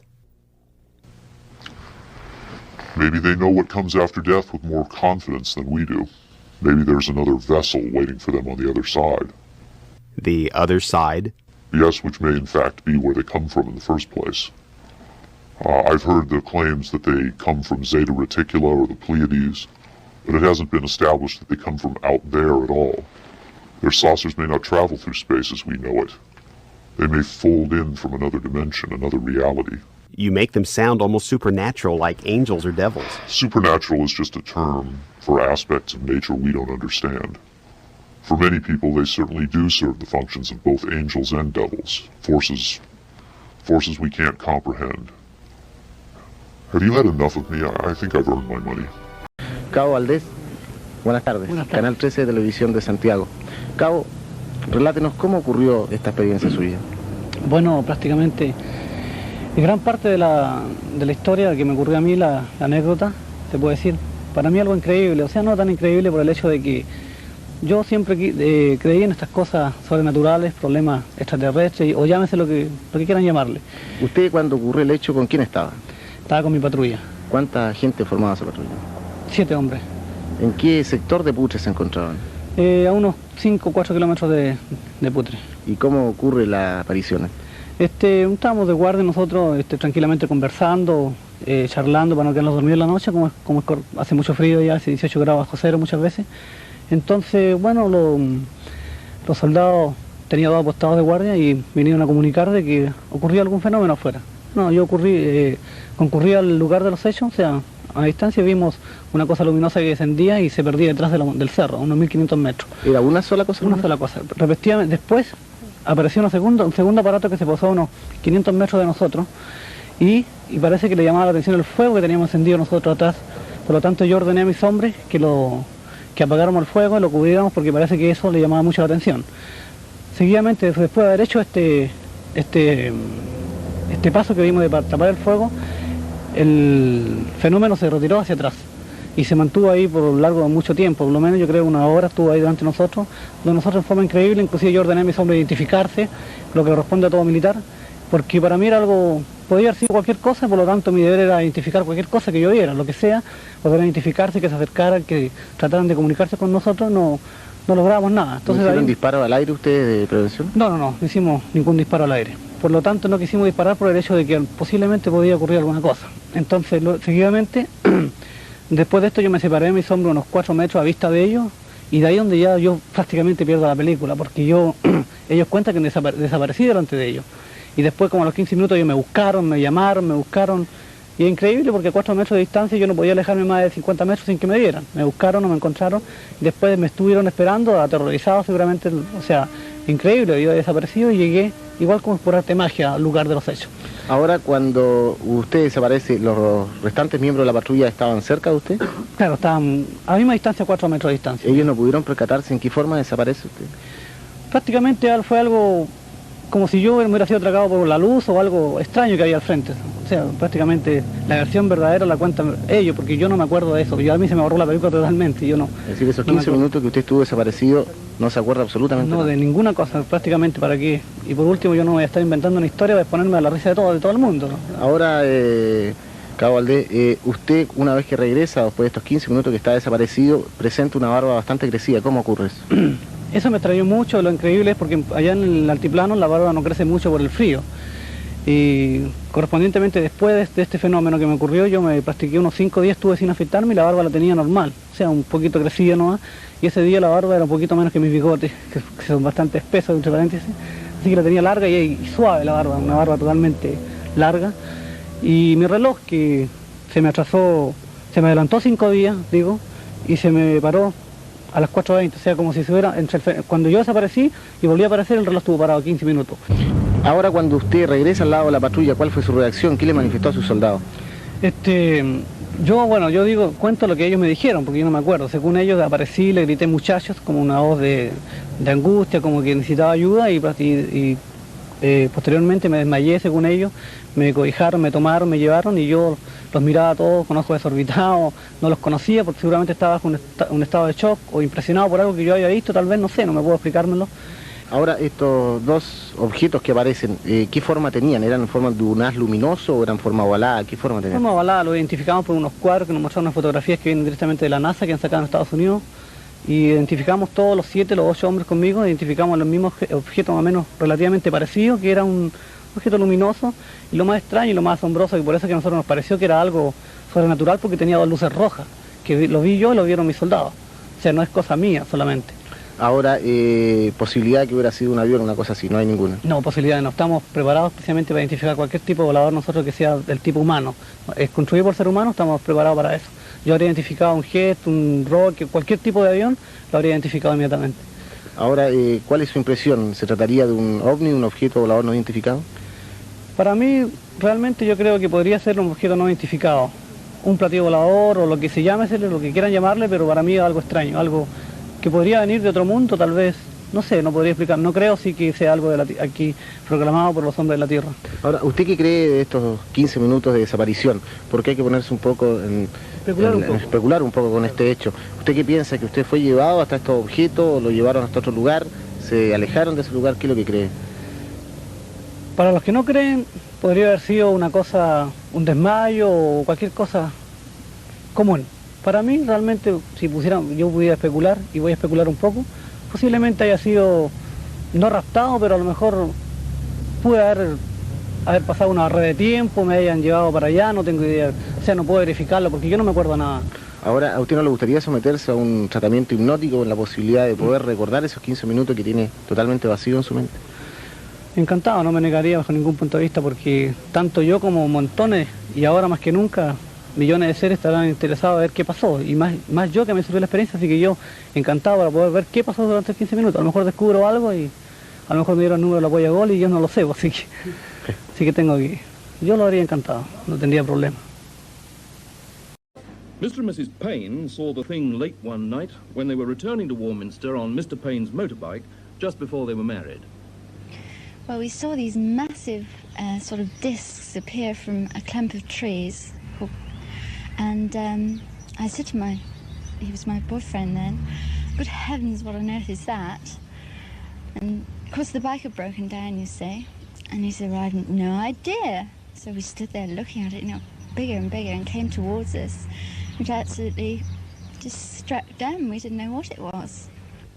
A few miles outside Warminster is the Elizabethan mansion of Longleat. Nigel Mingay, the son of Lord Weymouth's butler, describes the thing as it came his way. Well, I was out one night, and a friend who I know, who lives just across the road, he said he'd seen it. Well, I didn't believe him, but he told me to come out, so I went out with him, and we walked around for about half an hour, and then we were sort of looking around the sky the whole time, hoping to see it. We were just on the verge of coming in when we saw it, and it went right across the horizon. Yes, where did it go exactly? Well, if I can show you just out here, it appeared from behind this tree and went right over the sky and disappeared just before it got to that tree. And what did you feel like when you saw it? Well, I was surprised, not shocked, but I always had an open mind about it. But now I believe in it. How many other Warminster people believe in it? Or perhaps we ought to say, how many Warminster people are willing to confess that they believe in it? So far as we can judge, there seem to be believers, disbelievers, and don't knows in about equal proportions. And quite a number of people in each category appear to be more than a little worried about the whole business. The story ricocheted around the world, for example, after the first big sighting of the Ariel cigar, which was to the south there. And that was by the vicar and his family of Heytesbury, 17 young people at Warminster, the hospital physiotherapist, Miss Long, the Horlocks, who described 2 flaming red pokers, which was rather graphic, of course, but I could see what they meant. Having seen the thing myself now, I think I can see what they meant by that description. Now, would you tell us exactly what you did see? Well, I saw, this will always be indelible on my mind because It was 3:42 p.m. on the last Tuesday, that's September the 28th, the last Tuesday in September. And I was going upstairs. We live in rather a high-up flat over Monumental Masons. They call us Death Row, incidentally, because we have the hospital, doctors, undertaker, and then we're the Monumental Masons next door. But apart from that macabre observation, I went upstairs and I was completing a story for a magazine which is coming out in April on a woman lion tamer who can also tame all sorts of jungle cats in the same cage. Mary Chipperfield, you've probably heard of her. And I went up for my notes, but my attention was arrested by this huge cigar shape in the sky. Now, had I normally been walking underneath that, I'm sure it would have assumed the proportions of nothing but a dense white cloud. But from the angle of vision that I had from the top of our house, I could see a peculiar hump, a yellow or an amber burnished protrusion from the top. And I'd never seen anything like this in all my life. And it was 9 months after this thing started. And I honestly don't think I've been conditioned to all that extent. Although I've lived in the centre or the vortex of this mystery, let's face it, it is a mystery. But I wasn't convinced, even in spite of the high calibre of witnesses, I wasn't convinced that this thing existed. But I saw this with my own eyes. I dashed straight away for a camera. I got the camera lined up, and the setting was about 8. It was a beautiful, clear afternoon. Out of the window, this thing came along over Colloway Clump, which is over there, northwest to southeast, gliding along, a gentle giant in the sky. I trained my camera on it, and I felt the camera jumping about in my hands. That was the first unusual aspect. It didn't frighten me, but I felt like sharp prickling needles down that side of the hand, the wrist, that side of the face, and my eye watered for 2 months afterwards on that side. That was the exposed side to this thing. Now that proved to me that whatever was on board, or whoever was on board, could see me, could see this apparatus of mine. It threw out some concentrated force field, I'm quite serious about this, which deliberately, with the deliberate intent of gumming up the camera. And of course they succeeded, because nothing developed from 25 feet of film except an 8 feet portion burnt right through. That's all I had on my camera. If they're trying to make a major impact, Yes. one would think they wanted all possible publicity. Why should they want then to gum up the camera? Well, I think the reason that struck me at the time, my wristwatch incidentally stopped. I didn't notice that until afterwards. I don't think that they're so worried perhaps about photography, but if they're thousands of years advanced, over us, and they've learned perhaps thousands of years ago to outlaw war, and you notice that the heaviest sightings of these people on this earth are just preceding a world war or some nuclear experimentation, some danger threshold, shall we say. If that's the case, and they saw the camera there, what's to prevent them being at no more than half a mile up at that time, I'm sure, thinking automatically, here's one of those crazy Earthmen and he's got a gun on us. I think that it's a fear that they have that I might have opened up on them, with a machine gun. For all they knew, I think that that's why they gummed up. There's no shortage of people who've seen peculiar sights and heard peculiar sounds. Mrs. Head's got the most vivid recollections. I was woke up really out of me what sleep I had by this noise. First of all, it was like hail. And then it got nearer onto the roof, and it was like a lot of cats scratching, or like an aerial scratching about, up there. And then I thought to myself, well, what on earth is that? I lay in bed for quite a while, and I got quite hot. I got panicky, So I did venture, and I paid to bed. And I looked out of the window, and there wasn't a drop of rain. It was all dry. Everything was as dry as a bone. But after that went over, I heard a whimpering noise, and like someone going, that was the noise it was. And I thought, whatever is it? And I sat on the side of the bed, of course, Jean's in with me, and she said, whatever's the matter with you? I said, do you hear that noise? She said, no, nothing, don't wake me up. She went to sleep again. So the dog downstairs, she didn't bark, but she was making that woofing noise, woof like they do. And afterwards, when I turned over on my side and I got into bed, it looked as though there was a light, like the cloud going over a moon. I don't know whether anything passed over then, but there was no planes, nothing at all in sight. I pull the blankets up over my head and think, damn the army, I wish they'd shut up and go to sleep. In bed or out, Miss Anderson has both feet right on the ground. She's no intention of being taken in by any talk of visitors from other planets. Last summer, I got up one morning, looked out of my bedroom window, and we had got army in green camouflage jackets with leaves in their steel helmets romping round the estate yard and the withy beds beyond. You could call those little green men, I suppose. Now, what do you think about this general mystique that's developed about these objects around here? I think it's a pity that so many people are ready to make categorical statements about a thing that nobody has bothered to investigate.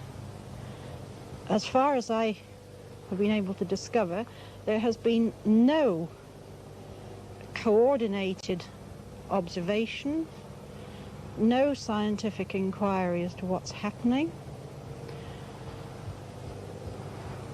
Various individuals have seen various things and have immediately drawn their own conclusions. Well, if there's anything going on in brackets kind of thing, I'd like to know what it is. If there's any nice little men about, spares, sort of from Venus, Mars, anywhere, have them come here by all means. I mean, we'd like to know them. And if it's giving people something to talk about, we'll bring trade to the town. Fair enough, go on with the whole thing. So we continued to watch it for a while, and then it started this very erratic movement again. So I said, is it a star? And he said, no, it isn't. And then he believed, as well as me, that there was definitely something around. I believe in it because, whereas those who haven't seen it don't believe it, those who have seen it must believe in it. It's as simple as that. Those who see, believe. Those who don't see, scoff. I don't believe them. Just don't believe in it at all. I think there's something that's it's not proved. I just don't believe they exist until they are actually proven as a thing, you know. I mean, they can show photos, but I think there's something to explain it all. But this is a fact. I have seen it. Oh, I have seen it too. As a matter of fact, we come here with a plane one night. We were travelling rather fast. They just overtaken, so my wife said, stop, stop. Well, it appeared to be round to me. But my husband was driving rather fast and he wouldn't stop to have a look at it. And then when we got home, she explained to me this is the thing she had seen herself before and she wanted me to stop to see it. But I myself have only seen the movement of it from terrific distance, terrific speed. That's all I can tell you. And I firmly believe in it. It doesn't bother me. I'm a Christian. I don't care about it at all. Have you seen anything else since? Yes, I have seen it once, I think a few months later, as I was looking out of one of my back windows. It was above the trees, and then it was swaying. Did it look the same? Yes, it did. It had the red light as well as the previous one. What sort of shape did it have? Well, it looked round. I can describe it. You can't really describe it.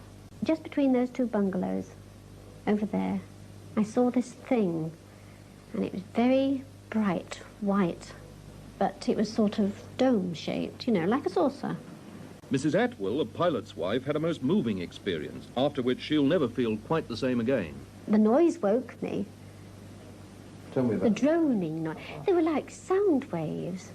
Never heard anything like it before. Never. Loud? Oh, terribly loud. That's why I can't understand why my neighbours didn't hear it. Because I'm not a light sleep. I sleep soundly. And none of your neighbours heard No. this? Even my little boy was fast asleep. I went in to see him. I was too frightened, really, to think. I shall never forget it. Gordon Crichton is one of the most important people in this field who studied this thing for years. He's an ex-diplomat. He's a man who speaks 10 or 11 languages. Now, Mr. Crichton, I've been studying this thing now for some weeks, and I find it a completely bewildering mystery. There are reports of lights in the sky, there are reports of figures appearing on streets. People are seeing little shapes in craft. Is this something solid? Is this something real? Is it worldwide? What's going on? Unquestionably, something very extraordinary is going on. Unquestionably, it's a very bewildering mystery.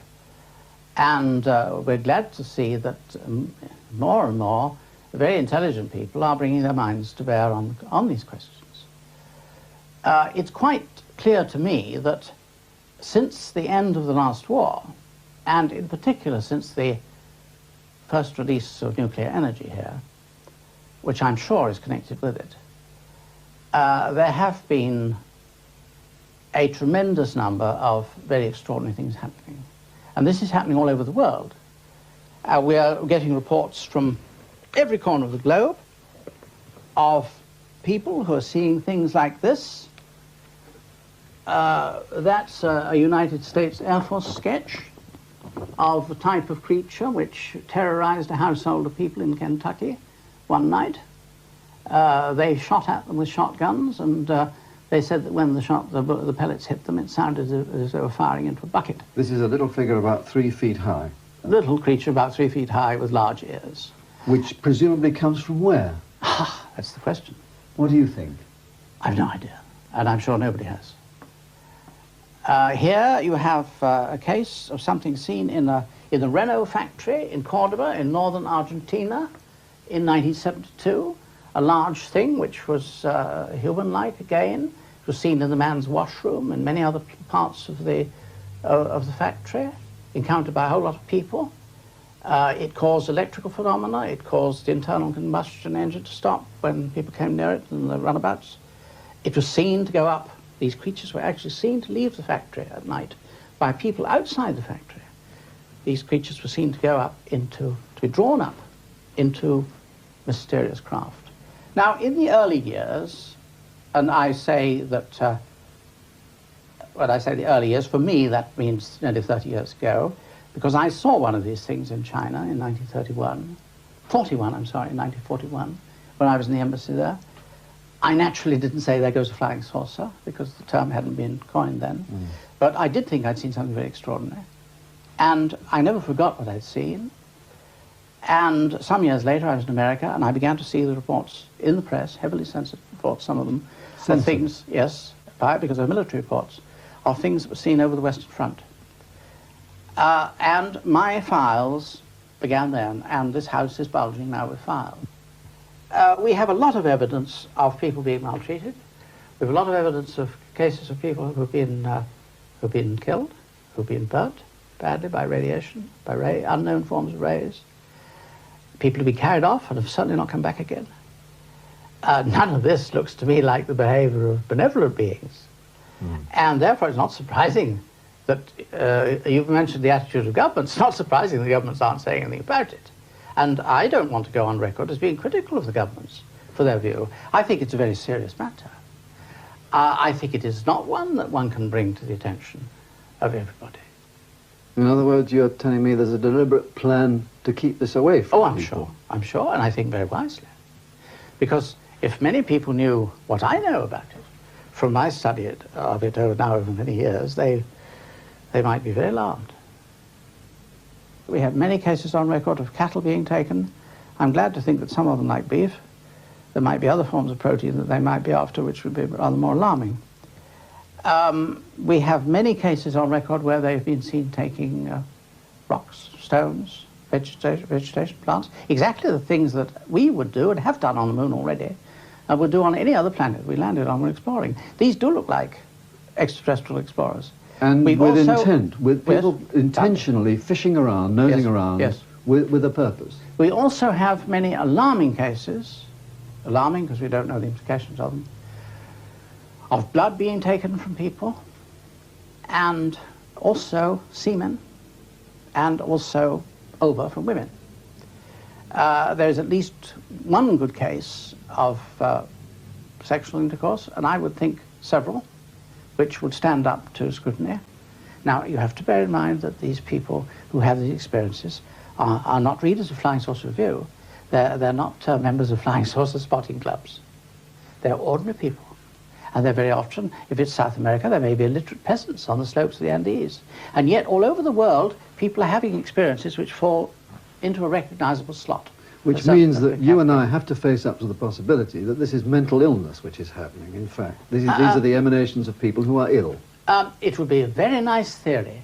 And if it were that, then I think the medical profession have wasted a lot of time in not getting onto it. But we have a lot of doctors who are interested in the subject, and I don't know any of them who believe that it is mental illness. We do admit that there are cases of people who are very seriously disturbed after having the experience, but not before. Certainly about 15 years ago, I, like most people, thought that this must be from outer space. But I've long ago ceased to think that it is necessarily the only possible explanation. I think that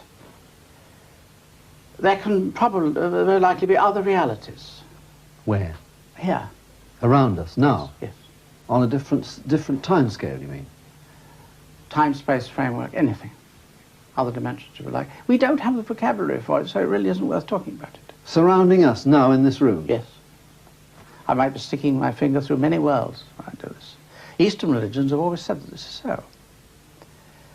So that I do not think that we see the whole of reality. I think we have a very limited view of reality. This is the big problem for man, really, in exploring this thing and following up to know where they come from. Now, I wanted to show you some of these early terms which interest me. Now, let's take an early language like Sanskrit. Now, you find in the classical writings of India, in Sanskrit, in the Mahabharata and the Ramayana, you'll find references to a machine or a vehicle described as a vimana. There it is in Sanskrit, vimana. And you see what it's called? It's called a celestial chariot of the gods or an aerial car. But now you take modern Hindi language, which is the descendant of Sanskrit. This isn't actually English Hindi, so I haven't got English Hindi, this is Russian Hindi. And I look up samolyot in Russian, which is the word for an aeroplane. And what do I find? Vimana. So there it is. Now here I have the New English Bible.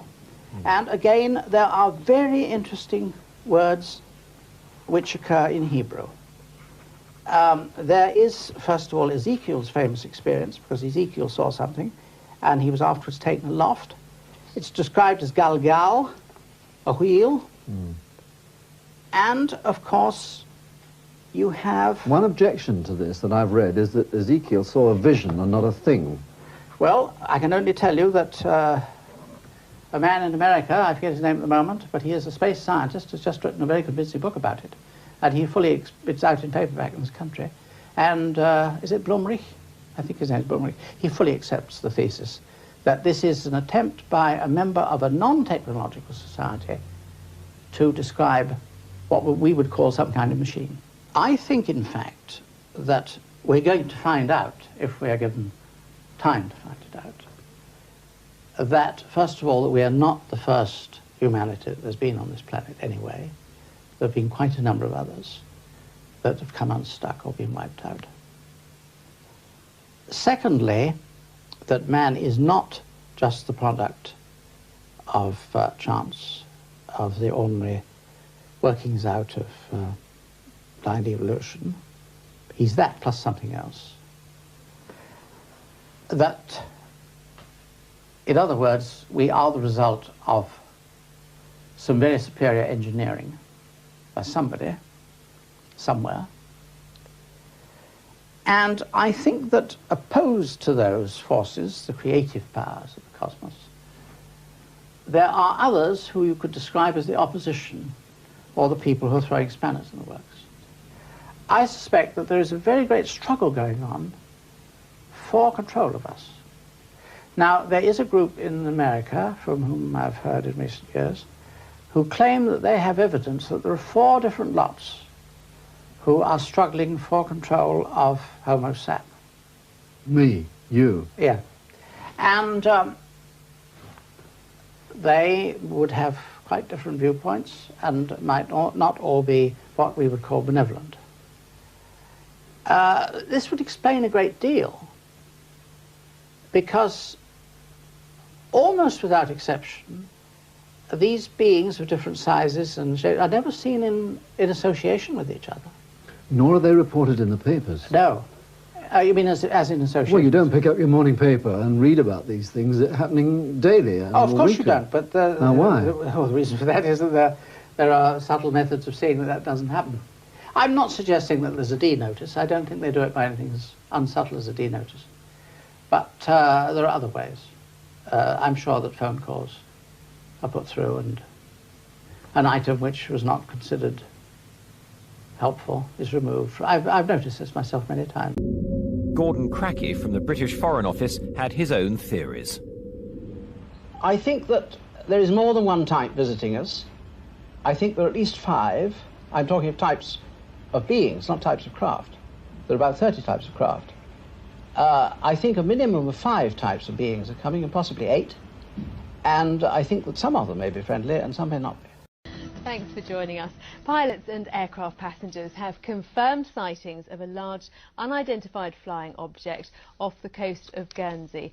The mysterious shapes were spotted earlier in the week and are described as a long, motionless object that measured up to a mile wide. Yes, radar screens confirm the presence of the UFOs, and pilot witnesses are now preparing reports for the relevant authorities. Nick Wade has this report. On Monday afternoon, Captain Ray Bowyer was piloting a routine passenger flight from Southampton to Alderney, but to his and the passengers' surprise, a strange object became visible on the horizon. You've been a professional pilot for 20 years. You've flown thousands of flights. You're putting your reputation on the line here, so you must truly believe what you saw was very real. In my years of experience, I've never seen anything like this. And frankly, I'll be perfectly happy not to ever again. It's a pretty chilling thing, and from my first sighting of it, which was initially maybe around 50 miles away, perhaps 40 miles away from the actual object, it appeared to be fairly small, but it must have been pretty huge. It must have been very, very much larger than I thought it was originally. I told air traffic control that they asked me for a size approximately. I said about the size of a 737, perhaps twice the size.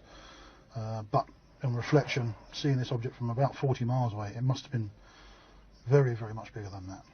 Perhaps maybe a mile across, perhaps. Were you scared? I wasn't too happy, put it that way. I was quite glad to get on the ground and have a cup of tea. So this appeared as a solid object. Using this pad, could you actually draw for me what you saw? Well, getting closer to it, through the binoculars, I could see a sort of a shape very much like this, extremely pointed, very long and thin, and it should be slightly thinner than that, but this area, about 2/3 of the way along the fuselage, was pretty dark. This was very brilliant yellow, very golden yellow, and very dark in this area.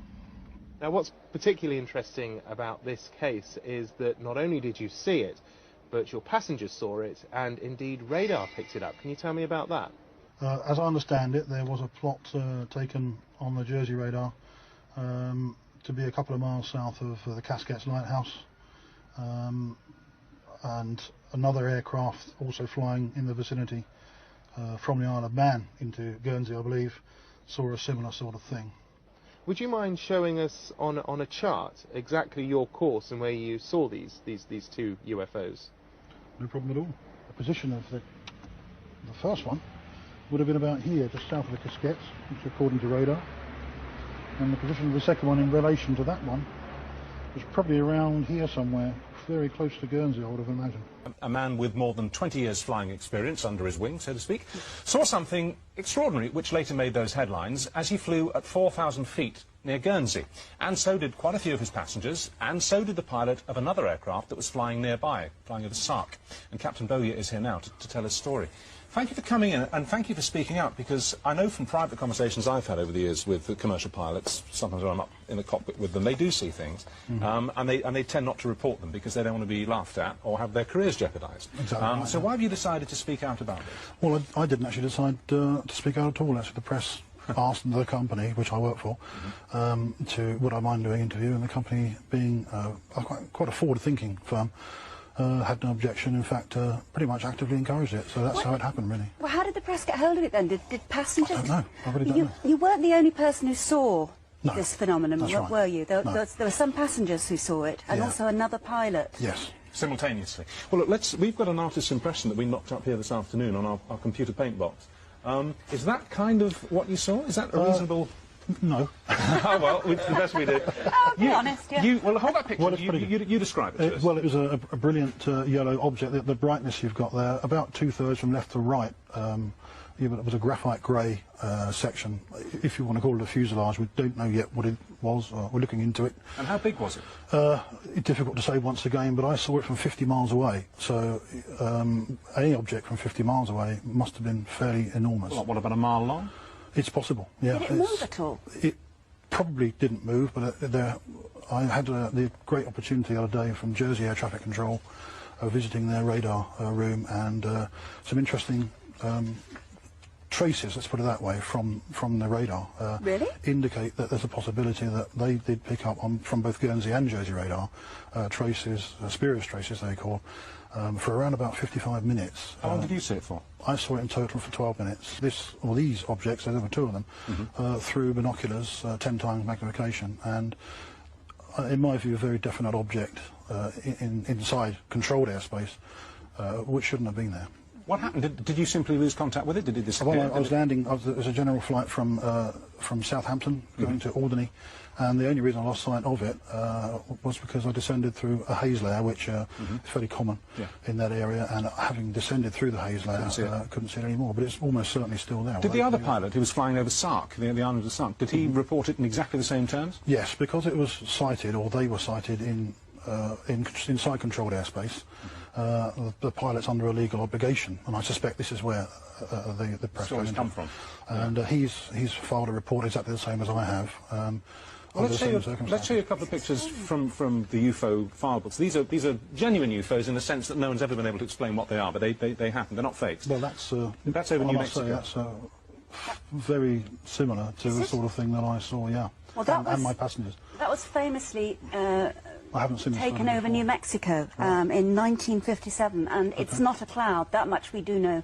I don't know what it is, but it's not a cloud. Not a cloud. Analysis showed that it wasn't a cloud, but they don't know what it was, hence UFO. If you had to take an instinctive guess, and I'm saying it's guess, so I'm not asking for professionals, because how could you possibly know? Would you say that it was something of this planet or something from outer space?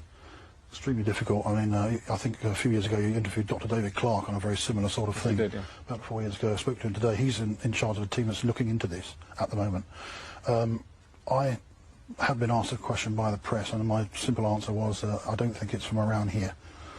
I can't speculate any further than that. But there is some information which is now being looked at, and hopefully better come back one day and give you an answer to this. But at the moment, it's an unknown. When you fly now, I mean, do you have a sort of slightly heightened awareness of what may be going on around you?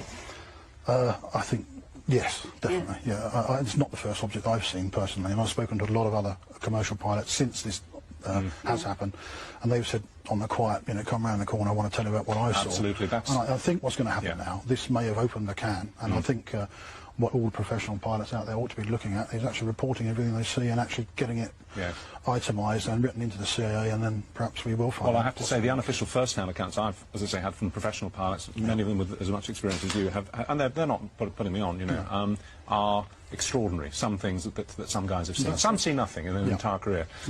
We interviewed a British Airways pilot who also came out in the 1960s. He saw a silver disc, didn't he? He picked it up on his radar. It was picked up on ground radar over the Bay of Biscay. Pretty big, and it travelled at immense speed, way faster than the speed of sound, and disappeared under his right wing. And it was a round silver disc, like they're supposed to be. Extraordinary. Thank you very much for coming in and describing it to us. That's fascinating. Thank you. We're talking visible from what turned out to eventually, we worked out from just under 60 miles away, so we're talking in the middle of the day, and a very, very brilliant yellow light, which wasn't blinding to look at, but incredibly sparkling, sort of shimmering shape from, like I say, 60 miles away when I first saw it, and called it in, and I was estimating that it was around about 5 to 7 miles away, but it wasn't. It was a lot further, 10 times further. And getting closer and closer and closer to the one object, and then noticing a second object further away from it, exactly the same design, and quite happy to descend and get out of the way of it, actually, because it was looking pretty frightening. But yeah, an interesting day out. Not many days like that. On the radar tracers that I've got, there's a yellow dot which comes as a reflection from Guernsey, and a red dot which is a reflection from Jersey. And at all times, these red and yellow dots are appearing on these objects that are getting slightly further and further apart from each other at all times. Now, with the curvature of the Earth